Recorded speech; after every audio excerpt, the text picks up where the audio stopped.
we were talking about Avatar வந்து நிறைய பேர் பேசின விஷயம் தான். அது வந்து வியட்நாம் காலனி. பட் நிஜமாவே there are scenes which are very similar. 94ல வந்த மலையாளம் வெர்ஷன், அப்புறம் தமிழ் வெர்ஷன், அப்புறம் 2009 இல்லையா, there is a possibility. But வந்து கதை வந்து பெரிய நிறைய டிஃபரெண்ட் ஏரால வந்த கதைகள் தான். பட் சில சீன்ஸ் எல்லாமே அவதார்ல வந்து இருக்கும். எக்ஸாம்பிள் வந்து அந்த ஆட்டோக்காரன் கிட்ட சண்டை போட்டுட்டு பிரபு வரும்போது ராவுத்தர் வருவான், பின்னாடில இருந்து ராவுத்தர் கேரக்டர் வருவான். ராவுத்தர் கேரக்டர் பார்த்துட்டு பயந்து ஆட்டோக்காரன் ஓடுவான். இவன் வந்து பிரபு வந்து பயந்துரியாடா அப்படின்ற மாதிரி. அதே சீன் வந்து அவதார்ல இருக்கும். ஒரு சின்ன சைஸ் ஒரு டைகர் மாதிரி ஒரு அனிமல் வந்து இவன் கிட்ட இருக்கிற கன்னை பார்த்துட்டு பயந்துடா நினைச்சுப்பா, பின்னாடி வந்து பெரிய சைஸ்னு ஒரு அனிமல் இருக்கும். நாட் ஜஸ்ட் தட், ஒரு பேக்ரவுண்ட் மியூசிக் வந்து ராவுத்தர் வரும்போது ஒரு மியூசிக் வரும், வரும். You won't believe the same score will be used in Avatar. Maybe நம்ம ஒரு எபிசோட்ல சொன்னாமே லெஜெண்ட்ஸ் வந்து சேமா திங்க் பண்ணுவாங்க. சில விஷயங்கள் கோஇன்சிடென்சஸா இருக்கலாம். இதெல்லாம் I don't think this is a coincidence. அப்புறம் ஹேராம்ல வர ஒரு விஷயம், ஹேராம் வந்து வசுந்தரா தாஸோட இருக்கிற ஒரு சீன் வந்து வசுந்தரா தாஸ் will become கன், ஒரு பெரிய size gun ஆயிடுவா.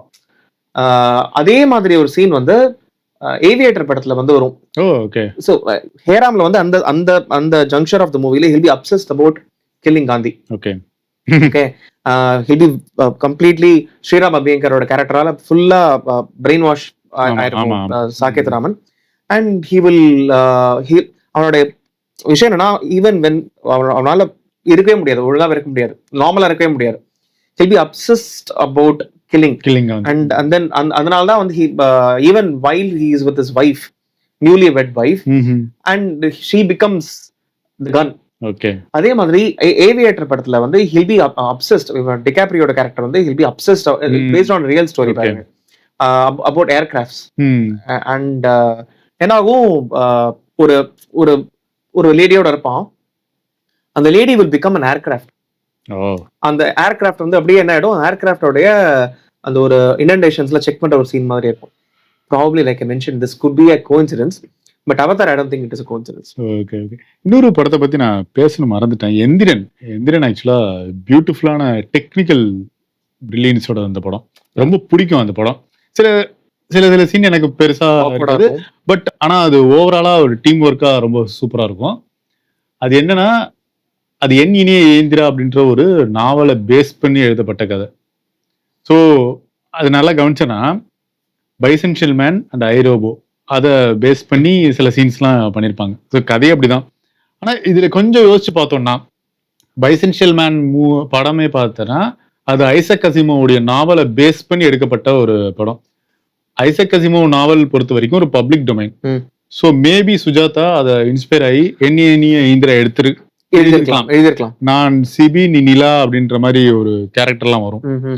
While talking about Sujata, we need to talk about this. Shankar வந்து அவர் எப்படி இன்ஸ்பயர் ஆகி அதை எடுத்திருக்காருன்றது ரொம்ப சூப்பரா இருக்கும். சுஜாதாவுடைய ஸ்கிரீன்ல எப்படி கொண்டு வந்தாங்க அப்படின்னு, அது எமோஷன் அவ்வளோ அற்புதமா ஒர்க் அவுட் ஆயிருக்கும். அந்த எமோஷன் 2.0 இருக்காது. அது எந்திரன் ஏன் ஒர்க் அவுட் ஆச்சுன்னா, அந்த எமோஷன் கோர் எமோஷன். இல்ல ஐம் வெரி கிளாட் அது கமல் பண்ணல. ரஜினியோடைய ஃபைனஸ்ட் மூமெண்ட் வந்து அன்பார்ச்சுனேட்லி இப்போ இருக்கிற படத்தெல்லாம் ஓகே, பட் நல்லவேளை அந்த படம் ரஜினி டிட் தட். ரஜினியோடைய இன்னசென்ஸ், ரஜினியோடைய சில சமயம் deliberately he'll be unidimensional. It was very useful for Enthiran. ஏன்னா அந்த கிளைமேக்ஸ்ல வந்து அந்த நட்டு கைண்டிடுச்சு அப்படின்னு வரல, ஒவ்வொரு அவரே டிஸ்பேண்ட் பண்ணிட்டே இருக்கும். ரொம்ப ரொம்ப ஒரு மாதிரி இருக்கு, உருக்கமா இருக்கும். அது அந்த படம் அதுக்கு ஒர்க் அவுட் ஆனதுக்கு ரீசனே அந்த எமோஷன் டச் தான். கிளைமேக்ஸ்ல நான் சிந்திக்க ஆரம்பிச்சிட்டேன் அப்படின்னு சொல்லிட்டு அந்த ராபின் வில், அதுதான் Robin Will. So bicentennial man and சில சீன்ஸ் ஐரோபோ அந்த படத்தோட. சோ நல்லா இன்ஸ்பயர் ஆகி எடுத்திருப்பாங்க. இல்ல when we are talking about reverse இங்க இருந்து போன அப்படின்றது வந்து you won't believe Eternal Sunshine of Spotless Mind வந்து early 2000s ல வந்த படம். Maybe I don't know, I have not read it, but whether it is based on any other novel தெரியல. 70s 80s எழுதின மறதின்ற சுஜாதாவுடைய ஒரு சிறுகதை. இதுதான் ரொம்ப சிம்பிள் விஷயம். ஃபர்ஸ்ட் சீன் வந்து ஒரு ஒரு கப்பல் வந்து ஒரு ரெஸ்டாரண்ட்ல உட்காந்துட்டு இருப்பாங்க. அங்க ஜூக் பாக்ஸ்ல பாட்டு ஓடிட்டு இருக்கும். ச்சே, இந்த பாட்டை நிறுத்துறதுக்கு நான் வந்து ஒரு ரூபாய் இருந்தா போட்டு இந்த பாட்டை நிறுத்திடுவேன் அப்படின்னு ஆரம்பிக்கும். அண்ட் அந்த கேர்ள் சொல்லுவா, ஓகே நாளைக்கு நீ வருவல என் மாமா. கான்டெக்ட் படி என்னன்னா, அந்த பொண்ணுக்கு அப்பா அம்மா கிடையாது, மாமா தான் வளர்க்குறாரு. நீ மாமா கிட்ட வந்து பொண்ணு கேட்டுடு, மாமா வந்து ரொம்ப cool, is a very well read person, அவருக்கு இந்த இந்த இதெல்லாம் பிரச்சனை கிடையாது அப்படின்னு சொல்லுவான் அந்த பொண்ணு. அடுத்த நாள் வந்து he will go and seek her hand. போய் பொண்ணு கேட்கறதுக்கு போகும்போது கதவு திறக்கும், அந்த பொண்ணு தான் கதவு திறப்பா. she won't remember this guy. அப்புறமா தான் தெரிய வரும், அந்த அவங்க அப்பா மாமா வந்து ஒரு சைக்காலஜிஸ்ட், whatever psychiatrist, ஹிப்னாடைஸ் பண்ணி அவனுடைய மறக்க வச்சிருப்பாங்க நினைவுகளை. சோ இவனால வந்து பொறுக்க முடியாது, ஐயோ இப்படி இவ்வளவு உருகி லவ் பண்ணோம், அந்த பொண்ணுக்கு நம்மளை பத்தி ஞாபகமே இல்லையன்னு சொல்லிட்டு he will also undergo the same procedure. Okay, it is not exactly the same in but technically அதேதான். ஆமா அந்த கான்செப்ட். கேட் வின்ஸ்லெட் பத்தி மறக்கணும்ங்கறதுக்காக he will, ஏன்னா அந்த ரொம்ப ஒரு சோகமான படம் இது Eternal Sunshine of Spotless Mind. only to fall in love with the same girl again. Okay, ரொம்ப இன்டெலிஜென்ட்டா இருக்கும் அந்த ஒரு பக்க கதை. அது கடைசியில் என்ன ஆகும், they will be in the same restaurant uttering the same dialogue. இந்த ஒரு ரூபாய் இருந்ததுனாக்க நான் அந்த பாட்டை நிறுத்திடுவேன் அப்படின்னு கதை முடிஞ்சிடும். சேம் கதை எட்டர்னல் சன்ஷைன். மேபி தெரியல, நீ சொன்ன மாதிரி ஏதாவது ஒரு மாதிரி இருக்கலாம், அது இன்ஸ்பயர் ஆகி சுஜாதா எழுதி இருக்கலாம். பின்னால அது வந்து படம் அந்த டைம்ல சுஜாதா நிறைய நாவல்களை தமிழ் ஆடியன்ஸ்க்கு கொண்டு வந்தார். இதெல்லாம் சஜஸ்ட் பண்ணாரு, இந்த மாதிரி நாவல்கள் படி அப்படின்னு மாதிரி நிறைய. இளையராஜாலும் அந்த மாதிரி தானே. இளையராஜா வந்து அந்த பீத்தவனையும் மொசாட்டையும் நம்ம வந்து ப்ராபப்லி வெகுஜனங்களுக்கு கொண்டு வந்தது. நாட் ஜஸ்ட் பீத்தவன் மொசாட், தியாகையரையும் முத்துசுவாமி தீட்சிதரையும் நம்மளுடைய காதல்களுக்கு கொண்டு வந்ததோட பெருமை வந்து வெகுஜனங்களுக்கு சேர்த்தது வந்து Ilaiyaraaja. So you need to do its service. அவரால் முடிஞ்சா இவ்வளவு டியூன் போட்டவருக்கு பாக்கியும் எதுக்கு மொஜாட்டியும் எதுக்கு ட்ரிபியூட் கொடுக்கணும்? ட்ரிபியூட் தான் ஆக்சுவலி. ட்ரிபியூட்ன்றது வந்து எதுக்குன்னா, கேளுங்கப்பா இதெல்லாமும் கேளுங்க. இந்த எட்டர்னல் சன்ஷைன் சொன்ன உடனே எனக்கு ரீசெண்டா அந்த modern love Chennai anthology movie வந்துச்சு. தியாகராஜ குமாரராஜா லாஸ்டா ஒரு போர்ஷன் எடுத்திருப்பாரு. லைட்டா அது சடனா அந்த படம் ஞாபகம் வரும், இந்த நினைவோ ஒரு பறவை. கரெக்ட். ஸோ இந்த ரெண்டு லீட் ஆக்டர் கடைசியா மறுபடியும் சேருவாங்க. அந்த எத்தனை உயிர் வந்தாலும், ஐ மீன் யார் வேணா எத்தனை பேர் வேணா வந்தாலும் ஒரு ஆள் மேல நமக்கு வந்து மெமரிஸ் இருந்துட்டே இருக்கும், அழிக்க முடியாதுன்ற மாதிரி சொல்லுவாரு இந்த லீட் ஆக்டர். அது இருக்கலாம். நம்ம இன்னொரு முக்கியமான விஷயத்தை பத்தி பேசி ஆகணும்.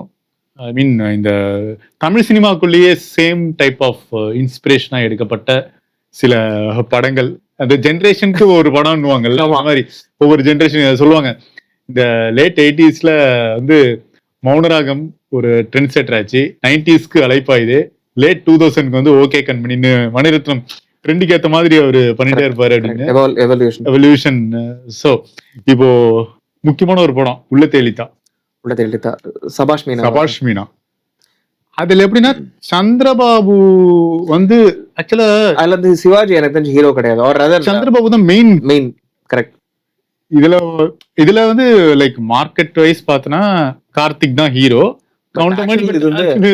வின்னருக்கு எப்படி வடிவேலு கவுண்ட் பண்ணி வந்து சோ நல்ல இன்ஸ்பிரேஷன்ல அது. அப்சல்யூட்லி. அது மட்டும் இல்லையே, இது சேம் கதை. மூணு படம். ஒன்னு வந்து தில்லானா மோகனாம்பாள், கரகாட்டக்காரன் அண்ட் இது சுரேஷ் கிருஷ்ணாவுடைய ரஹ்மான் படம். இது சங்கமம் ஒரே கதை. மியூசிக் இண்டஸ்ட்ரியில இருக்கிறவங்க ஒரு ரொம்ப பியூட்டிஃபுல்லான ஒரு அடாப்டேஷன். லைட்டா அந்த ஹீரோயினுக்கு லைட்டா ஒரு ஈகோ கிளாஷ் இருக்கும். ஆமா, அந்த யாரோட இல்ல ரொம்ப அழகான ரீமேக். யாருடைய இவர் வந்து one of the finest technicians, Gangai Menon finest technician. In fact Vasantha Prabhu வந்து ஆக்சுவலா வந்து one of the old style, இன்னைக்கும் இருக்கிற பழைய ஸ்டைல்ல இருக்கிற ஒரு டைரக்டர்னா வந்து வெங்கட் பிரபு. மாநாடு வந்து கான்செப்ட் அப்படின்னு பார்த்தாக்க நிறைய அந்த டைம் லூப் நிறைய படம், கிரவுண்ட் ஹாக் டே படம், அப்படி ரீசெண்டா கூட அந்த படத்துல அவரே சொல்லுவாரு அந்த ஒரு எக்ஸாக்ட்லி. சோ அது வந்து it's neither a copy nor just concept. Time டிராவல்ன்றது டைம் டிராவல். ஆமா. அது வந்து பேக் டு தி ஃபியூச்சரா இருந்தாலும் அதேதான், நேற்று இன்று நாளையா இருந்தாலும் அதேதான். சோ அதெல்லாம் காப்பி. இன்டர்நெட் நாளே சாரி இன்டர்நெட் நாளே. எட்ஜ் ஆஃப் டுமாரோ இந்த மாதிரி டைம். எட்ஜ் ஆஃப் டுமாரோ வந்து டைம் லூப் தான். சோ அது அது எவ்வளவு ஸ்மார்ட்டா யூஸ் பண்றேங்கிறதா இருக்கு.